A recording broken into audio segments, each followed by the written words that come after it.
Welcome back to AI.Code.Cast. Today, we're going deep on a classic coding problem. One that it trips people up all the time. It's all about finding the longest common prefix inside an array of strings.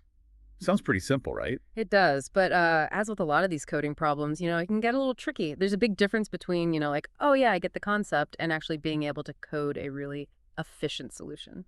Okay, so let's just start with that concept then. Yeah. Imagine a bunch of words, right? Like flower, flow, and flight. The longest common prefix there, that would be FL, just the part at the beginning that they all share. Yeah, exactly. And, this seems pretty basic when you're just looking at 3 words, but imagine, thousands of strings, millions of strings. That's where choosing the right approach, it really, really matters. So what's like the most straightforward way to just tackle this thing? Is there some kind of brute force method we could start with? Oh, absolutely. The brute force way would be you compare the first string in your array to every other string, character by character. You just keep track of the longest match you've found so far, and as soon as you hit a mismatch, you shrink the prefix down, and you just move on to the next comparison. Oh, okay, yeah, that makes sense. It's kind of like, I don't know, checking a stack of books one by one and seeing how much of the title actually matches. But I can already see, like, if you've got a ton of strings, especially if they're super long, this could get really inefficient. Oh, yeah. Imagine comparing entire paragraphs, letter by letter. It would take forever. And that's the big thing with brute force, right? Easy to code, but it can get really expensive in terms of computation really fast. So if brute force isn't ideal, what are some, I don't know, some smarter approaches to this problem? What else can we do? Well, one thing you could do that could really boost your efficiency is think about using sorting. Pull and sorting. How does that help us find a common prefix? I don't quite get that. It's a cool trick. Think about it this way. If you sort the strings alphabetically, the shortest one and the longest one, they basically set the boundaries for what that longest common prefix could even be you know? I'm still not quite following. Could you give me an example or something? Yeah. Let's say your sorted list, it has apple as the first word and zebra as the last one. If even the first letters of those 2 words don't match, then you know there's no common prefix for the whole set. It just can't exist. Oh, I see. So if the first couple letters DID match, then whatever matches there, that's automatically part of the longest common prefix for the whole group. Right, exactly. You've created a shortcut by sorting. Instead of comparing every single string, you can often figure out the longest common prefix just by looking at the first and last strings in that sorted list. That's pretty clever. But isn't sorting itself a computationally expensive operation? Like, doesn't that add a bunch of overhead? That's a great question. And it shows why it's so important to consider those trade-offs when you're picking an algorithm. Sorting does add overhead. But as the number of strings grows, the cost of that sorting, it becomes less important compared to the gains you get from only having to compare 2 strings at the end. So sorting is a good bet if you've got a ton of strings. But if it's just a few, it might be overkill. Is there a way to get that efficiency, that sorting efficiency, without like actually sorting the entire array? You're on the right track. And that brings us to a pretty interesting approach, one that uses a little divide and conquer thinking, but without the usual recursion that you might expect. Okay, now you've got me curious. How can we divide and conquer this thing without actually splitting the array like you would in merge sort? This is all about shrinking the potential prefix in a strategic way. Let's say we start by just assuming the entire first string, the whole thing, is the longest common prefix. Then we compare it to the second string. Perfect match, great. If not, we just shorten our prefix from the end until we find a match or until the prefix is empty. So we're kind of like testing the waters, refining our guess about the longest common prefix as we go. Exactly, and we just keep doing this with each string in the array. We might have to shorten that prefix, but eventually we'll land on the longest one that works for all of them. This way, we don't waste time comparing characters later on if we find a mismatch early. That's really clever. It seems way more efficient, especially if the common prefix ends up being pretty short. It can be, and the cool part is we're still using that divide and conquer idea, breaking the problem down into smaller pieces, just doing it a little differently. This is starting to make a lot more sense. Mm. Okay, so we've got brute force, sorting, and this iterative shrinking approach. All interesting ways to find the longest common prefix. And there are even more techniques out there. But before we get too far ahead of ourselves, let's just focus on what we've talked about so far. What are some common pitfalls, areas where people might mess up when they're actually trying to code these approaches? That's a great point. Knowing those potential issues ahead of time, that can save a lot of headaches later. What are some things that come to mind for you? Well, one really common mistake is not handling those edge cases properly. What happens if the array is empty? Or if one of the strings is empty? You got to think about those scenarios. Right. Easy to focus on, like the perfect scenario, and forget about those less obvious cases. Another thing I think folks might struggle with is picking the best approach for their specific situation. It's not always clear. Absolutely. As we talked about, there's no magic bullet, no one solution that always wins. You really have to understand the trade-offs between brute force sorting and the iterative approach. Any thoughts on how someone could make that decision? I think it boils down to analyzing the data. How many strings? How long are they? What's the expected length of that common prefix? All those things can affect which approach is going to be the most efficient. Great points. It's all about choosing the right tool for the job. You wouldn't use a sledgehammer to crack a nut. And you don't want to use brute force when there's a more efficient option out there. Okay, so we've got understanding the problem, the approaches, the pitfalls, all crucial for success. But let's get a little more, practical. Any hints or strategies you can give that would guide someone towards a good solution? Sure. One big hint is think about how you can minimize those character comparisons. Every comparison takes time, so the fewer you do, the better. Makes sense. And that's where the sorting and iterative shrinking really stand out, right? Exactly. They're all about finding ways to compare smarter and eliminate those possibilities quickly. Okay, I'm feeling way more confident about this problem now. We've covered a lot of ground, from the basics to some pretty clever approaches and the potential traps to watch out for. And we've got even more to explore. But let's give our listeners a moment to process all of this. When we come back, we'll dive into some actual examples and talk about how to implement these techniques in more detail. Welcome back to AI.Code.Cast. Before the break, we were really getting into that longest common prefix problem, exploring, everything from brute force to like some pretty clever optimization tricks. It's kind of amazing how much depth there is to, even a simple coding challenge like this one. Totally. And I think our listeners are ready to get even more hands-on with this. So let's jump into some specific scenarios and, actually see how these approaches work in practice. Yeah, let's do it. What do you want to start? Well, how about we revisit that sorting trick?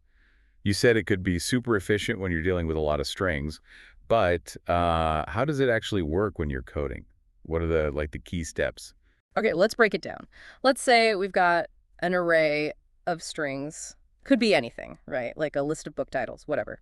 The first step is, you guessed it, sort that array alphabetically.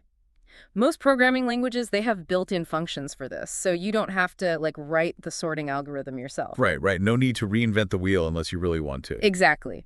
Once that array's sorted, that's when the magic happens. We only need to compare the very first string in that sorted array to the very last one. Wait, seriously?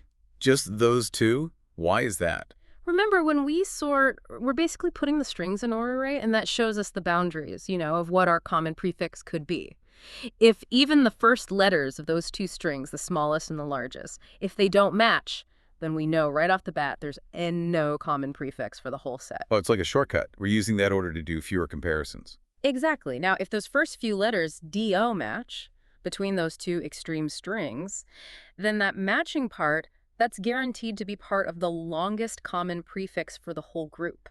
So we keep comparing characters, moving along the strings until we hit a mismatch. So it's like we're, walking along those two strings side by side and seeing how long we can stay in sync. Love that analogy. And the moment we hit a difference, like let's say the third letter of one word is a B and the third letter of the other is a C, we know we've found the end of our longest common prefix. Everything up to that point, that's our answer. This is making a lot more sense now. Sorting might seem like an extra step, but it really sets you up to do those comparisons super efficiently. Yeah, it does.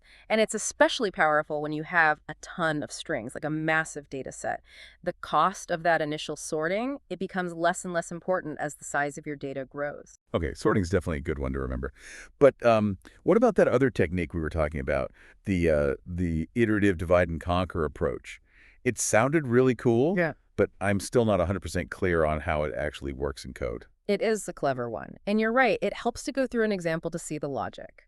So remember, the main idea is We start by assuming that the entire first string, the whole thing, is the longest common prefix. So we're starting off with a pretty optimistic guess. Exactly, we're being optimistic.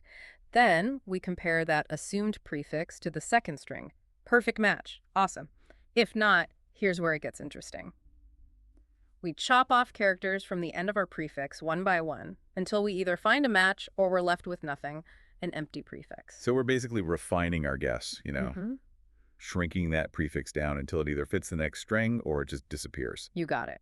And we repeat this process for every single string in the array. Each time, we might have to shorten that prefix a little more, but eventually we'll end up with the longest prefix that works for the whole set. It's almost like, I don't know, like it's negotiation, This prefix is too long. Let's compromise. Let's see if a shorter one works for everyone. Haha, I like that.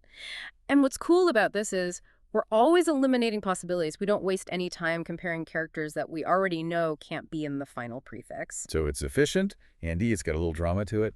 Okay, so how do we actually keep track of which prefix we're working with as we go through this whole shrinking process? Variables. We use a variable to store the current prefix we're testing. At the beginning, it'll hold that whole first string. And then as we go through the other strings, we might change that variable, chop off characters from the end if we need to. So that variable's like constantly updating, showing our best guess about the longest common prefix at any given moment. Exactly. It's like a placeholder that's always changing, guiding those comparisons and making sure we're only looking at the important parts of the strings. Okay, this is all starting to click now. We've got brute force, we've got sorting, and now this iterative divide and conquer thing. Each one has its strengths and weaknesses. Right. And it's important to remember there's no single approach that's always the best. It depends on the situation, Understanding the trade-offs, picking the right tool for the job, that's what matters. Yeah, like a chef having different knives in the kitchen. Each one's best for certain tasks. Perfect analogy. Now, before we wrap up this part of the deep dive, I think we should talk about something that comes up a lot when we're discussing algorithms: time complexity. Uh-oh, big O notation. Mm. I know it's important, but it can be a little intimidating. Can you give us a quick, refresher on what time complexity even means and why it's relevant here? Of course. Time complexity, it's basically a way to measure how well an algorithm performs as the input gets bigger. If we have a million strings instead of just a few, how much longer will it take to run our code? That's what time complexity tells us. So it's about how scalable our solution is. Got it. What about brute force? What's its time complexity? Brute force, it's got a time complexity of O(n)m. N is the number of strings, and M is the length of the longest string. So as the number of strings grows, or if the strings themselves get longer, the time it takes to run that brute force algorithm, it can really shoot up. So not very scalable then. What about sorting? Sorting usually has a time complexity of O(n) log n for the actual sorting part. Plus, you have an additional OM for the comparisons we do afterwards. The sorting itself is usually pretty efficient, but we still have that dependency on the number of strings and their lengths when we do those comparisons. Interesting. And how does that iterative divide and conquer method compare in terms of time complexity? In the worst case scenario, it's also O(n)m. But in practice, it can often be way faster than brute force, especially if the common prefix is pretty short. That's because it avoids those unnecessary comparisons by shrinking the prefix as early as possible. So it's all about minimizing those comparisons. I guess that's a good general principle for optimizing algorithms, right? Absolutely. The fewer operations we have to do, the faster our code's going to run. Okay, before we get too lost in the weeds of big O notation, let's pause here for a second. We've gone over a lot in this part of the deep dive, looking at how to implement sorting and the iterative divide and conquer technique. And we even touched on time complexity and how it helps us figure out which approach is the most efficient. Right. When we come back, we'll finish up our exploration of the longest common prefix problem. We'll talk about some final tips and tricks, and we'll discuss, why this coding challenge is so important in the bigger picture. Welcome back to AI.Code.Cast. We've been really digging into this longest common prefix problem, looking at all these different algorithms, figuring out the trade-offs. Yeah, it's been a fun deep dive, right? You see how something that seems, kind of simple at first can get really complex when you start thinking about optimization and efficiency. For sure. But before we wrap things up, I think we should address something that our listeners are probably wondering. Why does any of this matter? Where does finding the longest common prefix where does that actually come up in real-world situations? Good point. Easy to get lost in the technical stuff, right? So let's make this practical.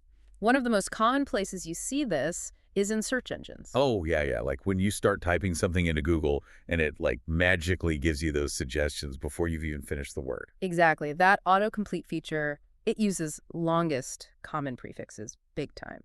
What's happening is the search engine's comparing what you're typing to a huge database of search terms, right?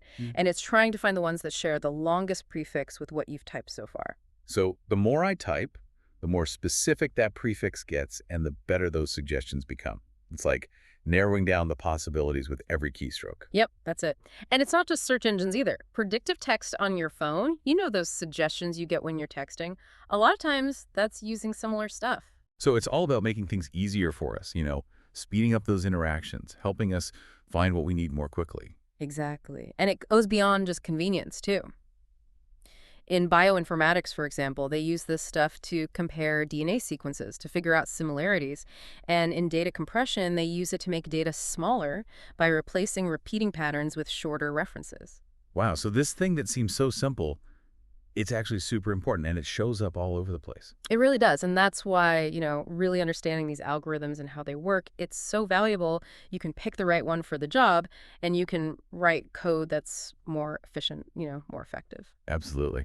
Well, I think we've given our listeners a lot to think about today. We started with, what is a longest common prefix, right? And then we went through all these different ways to find it. Brute force, sorting, that iterative shrinking technique. Yeah, and we even touched on that whole time complexity thing and why it matters when you're comparing different approaches. To all our AI code casters out there, keep practicing. Keep trying new things, and keep exploring this whole world of algorithms. There's always more to learn. And remember, the important thing isn't just memorizing these algorithms, it's understanding the ideas behind them, and being able to apply those ideas to solve new problems. Perfectly said. Until next time, happy coding, everyone.